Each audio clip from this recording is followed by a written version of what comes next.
ጦርነቱ ተፋፍሞ ሲቀጥል አሜሪካ አሉኝ ከምትላቸው የጦር አውሮፕላኖቿ መካከል አንደኛው እንደተከሰከሰ ተሰምቷል። የአሜሪካ ጦር ማዕከላዊ እዝ አውሮፕላኑ ጠፋብኝ ካለ በኋላ ጉዳዩ መነጋገሪያ ሆኗል። አብራሪዎቹን ጨምሮ ሌሎች ባለሙያዎችም በአውሮፕላኑ ተሳፍረው ነበርና አውሮፕላኑ ተከሰከሰ ወይም ጠፋ የሚለው ዜና ብዙዎችን ግራ ማጋባቱ አልቀረም። ፔንታገን አልተመታብኝም ቢልም ኢራቅ የሚገኙ የኢራን ደጋፊ ኃይሎች ግን እኛንን አየር ላይ ቀልበን የመታ ነው እያሉ ይገኛሉ። ለመሆኑ አውሮፕላኑ ምን አይነት ነው? ምን አይነት ጥቅሞችንስ ለአሜሪካ ጦር ሲሰጥ ቆይቷል የሚለውን ጉዳይ እንመለከታለን። አሜሪካ የጦር ጀቶቿና ወታደራዊ አውሮፕላኖቿ በዚህ ጦርነት ብቻ በተከታታይ እየወደሙባት ይገኛሉ። ይህ ክስተት አራተኛ የጦር አውሮፕላን ነው አሜሪካን ያሳጣት። ይህ እንዳለ ሆኖ ኢራቅ የሚገኙ የኢራን ደጋፊ ኃይሎች የፈረንሳይ ወታደሮች በሚገኙበት የጦር ቤዝ ላይ በወሰዱት እርምጃ የፈረንሳይ ወታደሮችን ለሙትና ለቁስለኛነት ዳርገዋቸዋል። የፈረንሳዩ ፕሬዝዳንት ኢማኑኤል ማክሮን ደግሞ ከግድያው በኋላ የሰጡት አስተያየት ብዙዎችን አስገርሟል። እኛ ከጦርነቱ ጋር ግንኙነት የለንም፣ አይሲስን ልንዋጋ ነው ኢራቅ የተገኘ ነው ማለታቸው ከኢራን ጋር አታነካኩኝ የሚል መልእክት ተደርጎ ተቆጥሮባቸዋል። እስራኤል ከ200 በላይ የሚሆኑ ወታደራዊ ኢላማዎችን በአንድ ቀን መትቻለሁ ብላ በኢራን ላይ ያዘነበቻቸውን ቦምቦች በተመለከተ በቪዲዮ ጭምር ደግፋ መረጃ እንካችሁ ስትል ኢራንም ጥቃቷን አጠናክራ ቀጥላለች። በቱርክ የሚገኘውን የኔቶ የጦር ቤዝ ኢራን ሚሳኤል ተኩሳበት ቱርክና ኔቶ ተጨማሪ የአየር መከላከያ ስርዓቶችን ወደዚህ አካባቢ እያጓጓዙ እንደሚገኙም ተሰምቷል። ይህ እንዳለ ሆኖ የኢራኑ አብዮታዊ መሪ ሞጅታባ ኻሜኒ የሆርሙዝ ሰርጥን ጥርቅም አድርገን እንዘጋዋለን ብለው ለመጀመሪያ ጊዜ ባስተላለፉት መልእክት ከተናገሩ በኋላ ትራምፕ የሩሲያ ነዳጅ ላይ የተጣለውን ማዕቀብ አንስቻለሁ ብለዋል። ሩሲያም እኛም እኮ ይህንን ነበር ብለን የነበረው ስትል አስገራሚ ምላሽ ሰጥታለች። የነዳጁ ጉዳይ ብዙ ትርምስ የፈጠረ ሲሆን የካሊፎርኒያው ሀገረ ገዢ ለትራምፕ የሰጡት ምላሽም ብዙዎች እየተቀባበሉት ይገኛሉ። የአሜሪካው ፕሬዝዳንት ዶናልድ ትራምፕ ከነዳጅ ጉዳይ እናተርፋለን፣ የነዳጅ ዋጋ ከፍ ባለ ቁጥር እኛ ብዙ ነዳጅ እናመርታለንና አትራፊዎቹ እኛንን ማለታቸውን ተከትሎ የካሊፎርኒያው ሀገረ ገዢ ለትራምፕ ያጸፋ ምላሽ ሰጥተዋል። ዴሞክራቱ ባለስልጣን አሜሪካውያን ለከፍተኛ የነዳጅ ጭማሪ ተዘጋጁ ሲሉ መልእክታቸውን በስላቅ መልክ አስተላልፈዋል። ኳታር ደግሞ ለእስራኤል ምላሽ ሰጥታለች። ኳታር የጋዝ ምርቷን ያቆመችው በአሜሪካ ጋዝ እንዲወደድ ለማድረግ አስባ ነው ብላ እስራኤል በመገናኛ ብዙሃኑ አማካኝነት መልእክቷን ስታስተላልፍ፣ ኳታር ደግሞ ከአሜሪካ ጋር ልታጣይኝ ነው ብላ ምላሽ መስጠቷ ታውቋል። ፒያሳ ኔትወርክን ስትከታተሉ ሁሉንም በጥልቀት ታገኛላችሁ። ፒያሳ ኔትወርክን ሰብስክራይብ፣ ላይክ እና ሼር በማድረግ የፈጣን የተአማኒና የጥልቅ ዘገባዎች ቤተሰብ ሁኑ ስንል በአክብሮት ጋብዘናል። አሁን ወደ ጉዳዮቻችን አለፍን።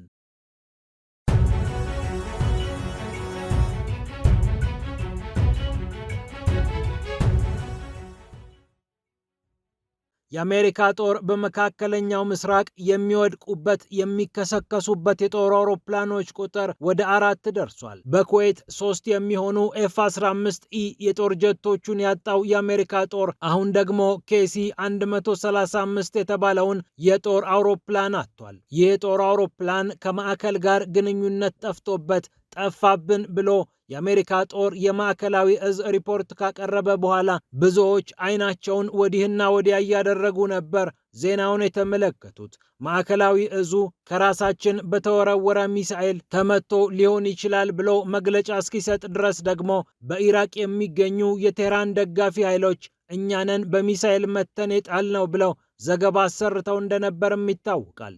ማዕከላዊ እዙ ይህ የጦር አውሮፕላንን በተመለከተ ብዙ ዝርዝር ነገር ማውራት ባይፈልግም በአውሮፕላን ውስጥ የነበሩትን አብራሪዎችንና ባለሙያዎችን ለማግኘት አሰሳ እያደረገ መሆኑን ግን አልሸሸገም። ኬሲ 135 ስትራቶ ታንከር የተባለው የጦር አውሮፕላን ስሪቱ ለውጊያ ሳይሆን በውጊያ ላይ የተሰማሩ አውሮፕላኖችን ነዳጅ መቀለብ ነው። ይህ የጦር አውሮፕላን ከዚህ ቀደምም አሜሪካ ኢራንን ስትደበድብ ቢቱ ስትራቴጂክ ቦምብ ጣይ አውሮፕላኖቿን ሰማይ ላይ አግኝቶ ነዳጅ ቀድቶ ወደ ግዳጅ ሸኝቶ ከግዳጅም አስመልሶ ወደ ቤዛቸው እንዲመለሱ ያደረገ የጦር አውሮፕላን ነው። እንደ አውሮፓውያን አቆጣጠር ከ1950ዎቹ ጀምሮ በስራ ላይ የሚገኘው KC-135 የጦር አውሮፕላን በሰዓት እስከ 530 ማይል ርቀት መጓዝ የሚችል ነው። እስከ 30,000 ጫማ ከፍ ብሎ መብረር የሚችለው ይህ የጦር አውሮፕላን 200,000 ፓውንድ የሚመዝን ነዳጅ መሸከም የሚችል እንደሆነ ይነገርለታል። አሜሪካ ግዙፍ የጦር አውሮፕላኖቿ ወታደራዊ ኢላማቸውን እንዲደበድቡ እንዲህ አይነት የጦር አውሮፕላኖችን ትጠቀማለች። ነዳጅ ለእንዲህ አይነቱ ውጊያ እስትንፋስ እንደማለት ነው። ይህኛው የጦር አውሮፕላን ተነስቶ እዚያ ሲደበድብ፣ ያኛውም እዚያ ሲያጓራ እነዚህ የጦር ትራንስፖርት አውሮፕላኖችና ነዳጅ ቀጂ አውሮፕላኖች ቁልፍ ሚና ይጫወታሉ። ሎጂስቲኩን በማጓጓዝ ነዳጁን ከዚያ በማዘዋወር ለጦሩ ድጋፍ ይሆናሉ።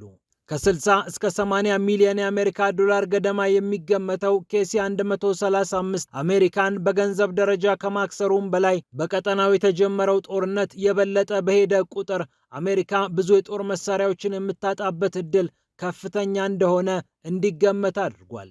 በኩዌት የኩዌት የአየር መከላከያ ስርዓት ሰራተኞች F-15 የጦር ጀትን ሲመለከቱ የኢራን ሚሳኤል የመጣ መስሏቸው አክተልትለው ተኩስ ሲከፍቱ የወዳጃቸው የአሜሪካ የጦር አውሮፕላኖች መውደቃቸው የሚታወቅ ነው።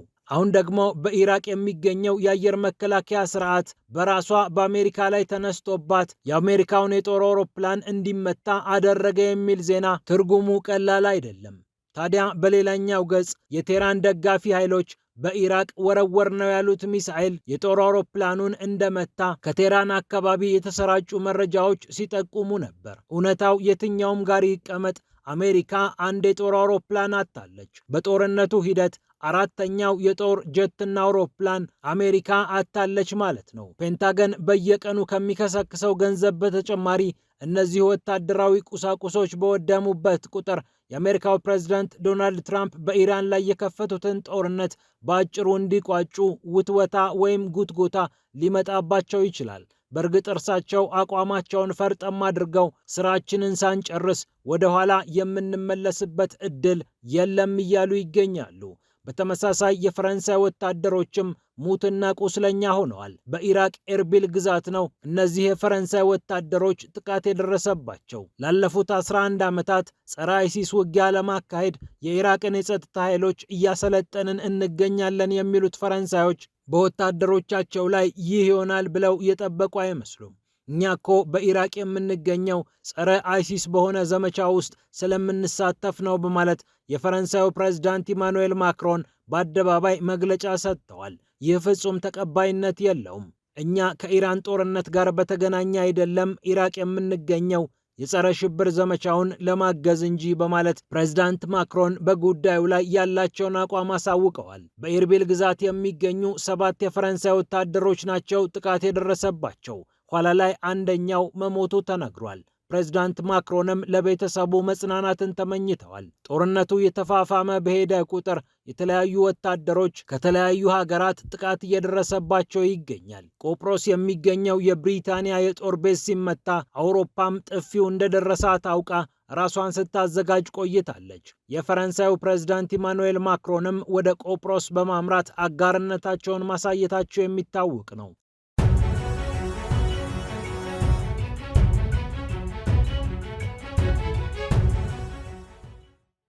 አሁን ደግሞ ሌላ የተሰማው ጉዳይ ኢራን ዳግም የኔቶን የጦር ቤዝ ስለማጥቃቷ ነው። ኢንኬርሌክ እየተባለ የሚጠራው በደቡብ ቱርክ የሚገኘው የኔቶ የጦር ቤዝ ዳግም በኢራን መጠቃቱ ተሰምቷል። ከዚህ ቀደምም ድሮንና ሚሳኤል ተተኮሰበት የተባለው ይህ የጦር ቤዝ አሁን ሌላኛውን የኢራን ሚሳኤል ማስተናገዱ ነው የታወቀው። የኔቶ የአየር መከላከያ ስርዓት ሚሳኤሉን መቶ እንደጣለም የተለያዩ ዘገባዎች ያመላክታሉ። በጦር ቤዙ ውስጥ የሳይረን ወይም የማስጠንቀቂያ ድምፅ በተደጋጋሚ ሲሰማ እንደነበርም የቱርክ የዜና አውታሮች ዘግበዋል። በደቡብ ምስራቅ ቱርክ የሚገኘው ይህ የጦር ቤዝ ተጨማሪ የአየር መከላከያ ስርዓቶች እየገቡለት እንደሆነም ታውቋል። የቱርኩ ፕሬዝዳንት ረሴፕ ጣይብ ኤርዶዋንም ፓትሪዮት የአየር መከላከያ ስርዓት ወደ አካባቢው እንደተንቀሳቀሰ አልሸሸጉም ነበር። ኢራን ጦርነቱ ከተጀመረ በኋላ በአካባቢዋ የሚገኙትን የገልፍ ሀገራት ብቻ ሳይሆን ሻገር አድርጋ በአውሮፓም የኔቶ የጦር ቤዝ በሚገኝበት በቱርክም እንዲሁም በአዘርባጃንም የተለያዩ ጥቃቶችን እንደሰነዘረች የሚታወቅ ነው።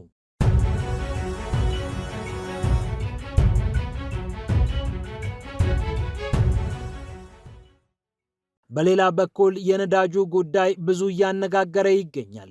የአሜሪካው ፕሬዝዳንት ዶናልድ ትራምፕ የነዳጅ ዋጋ በጨመረ ቁጥር እኛ እናተርፋለን ማለታቸው ትዝብት ውስጥ ከቷቸዋል። የሀገራቸው ባለስልጣናት ሳይቀሩ ምላሽ እየሰጧቸው ይገኛሉ። የካሊፎርኒያው ሀገረ ገዢ ጌቪን ኒውሰም ከእርሳቸው ጋር ወትሮም አይዋደዱም።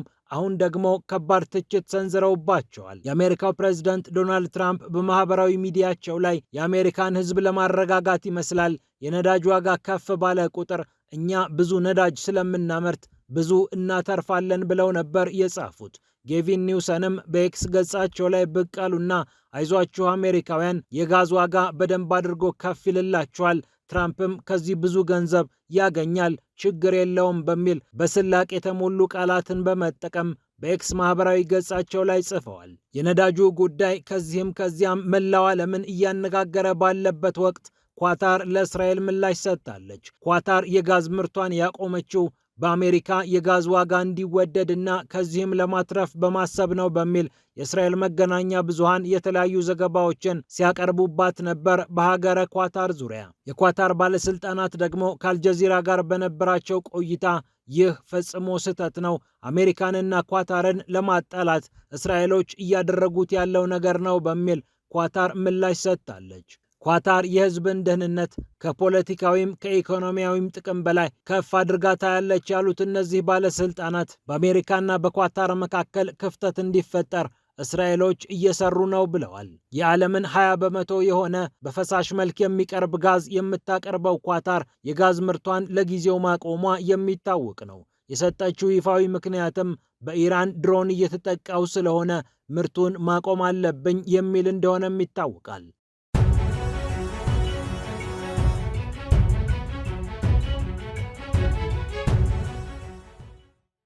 ይህ እንዳለ ሆኖ ለሩሲያ መልካም ዜና ተሰምቷል። የአሜሪካው ፕሬዝዳንት ዶናልድ ትራምፕ በሩሲያ ላይ ተጥሎ የነበረው የነዳጅ ማዕቀብ በጊዜያዊነት መነሳቱን ይፋ አድርገዋል። ከሐሙስ በፊት ተጭነው የነበሩ የሩሲያ ነዳጆች ማዕቀቡ ተነስቶላቸዋል ሲሉ የአሜሪካው ፕሬዝዳንት ዶናልድ ትራምፕ ተናግረዋል። የነዳጅ ዋጋ ከ100 በላይ በበርሜል እየተሸጠ ባለበት በዚህ ሰዓት ዓለም የነዳጅ ዋጋ መወደድ ክፉኛ እያሳሰበው ይገኛል። የአሜሪካው ፕሬዝዳንት ዶናልድ ትራምፕ ደግሞ በእናንተ ምክንያት ጣጣ መጣብን እንዳይባሉ የተለያዩ መፍትሄዎችን እያበጃጁ ይገኛሉ። ከዚህ ውስጥ አንዱ የሩሲያ ነዳጅ እንዲሸጥና ያለምንም ማዕቀብ እዚህም እዚያም እንዲቸበቸብ ማድረግ የሚለው ጉዳይ ይጠቀሳል። ሩሲያም ጉዳዩን በተመለከተ ምላሽ ሰጥታለች። የፕሬዝዳንት ቭላዲሚር ፑቲን ልዩ ልዑክ የሆኑት ኪሪል ዲሜትሪቭ እኛም እኮ ያልነው ይህንን ነው፣ አሜሪካን ጨምሮ ዓለም ያለ ሩሲያ ነዳጅ የተረጋጋ የኃይል አቅርቦት እንደማይኖረው ይታወቃል በማለት ነው ኪሪል ዲሜትሪቭ ምላሽ የሰጡት። የኢራኑ አብዮታዊ መሪ ሞጅታባ ሐሚኒ የሆርሙዝ ሰርጥን አሁንም ጥርቅም አድርገን እንዘጋለን የሚል ማስፈራሪያ ከተናገሩ በኋላ ዓለም ይበልጥ እየሰጋ ይገኛል። የአሜሪካው ፕሬዝዳንት ዶናልድ ትራምፕ ደግሞ የኢራንን የባህር ኃይል ድምጥማጡን አጥፍተናል፣ ምንድነው የምትፈሩት? በሆርሙዝ ለመተላለፍ የሚያሰጋ ነገር የለም፣ ወኔ ቢሳቱ ሁኑ በማለት አስገራሚ አስተያየት ሰጥተዋል። ምንም የሚያስፈራ ነገር የለም፣ የኢራን ባህር ኃይል እኮ አሁን አለ የሚባል ደረጃ ላይ አይደለም በማለት ተናግረዋል። ይሁንና ኢራን በሆርሙዝ አካባቢ ጠምዳቸዋለች የተባሉ የባህር ላይ ፈንጂዎች እና ሌሎችም የሚሳኤል እና የድሮን አቅሞች በአካባቢው መርከቦች እንዳይመላለሱ ማድረጋቸው አልቀረም። መርከቦቹም ከትራምፕ አይዟችሁ ይልቅ የኢራንን ድሮን የበለጠ ያምናሉና ላለመመታት በአካባቢው እየተጓዙ አይደለም። ይህ እንዳለ ሆኖ የአሜሪካው ፕሬዝዳንት ዶናልድ ትራምፕ በሩሲያ ነዳጅ ላይ ማዕቀባቸውን ለጊዜው ማንሳታቸውን ተከትሎ ታይላንድን ጨምሮ የተለያዩ ሀገራት ከሩሲያ ነዳጅ ለመግዛት እየተነጋገሩ እንደሚገኙ ተሰምቷል። ታይላንድ ይህንን ንግግር እንደጀመረች ኔሽን ታይላንድ ዘግቧል። የተፈጠረው ቀውስ ለሞስኮ መልካም አጋጣሚ ይዞላት እንደመጣ ብዙዎች ሲናገሩ መቆየታቸውም ይታወሳል። ፒያሳ ኔትወርክን ስትከታተሉ ስለቆያችሁ ክብረት ይስጥልን ብለናል። ፒያሳ ኔትወርክን ሰብስክራይብ፣ ላይክ እና ሼር በማድረግ የፈጣን የተአማኒና የጥልቅ ዘገባዎች ቤተሰቡን ስንል በአክብሮት ጋብዘናል። ሰላም ለዓለማችን።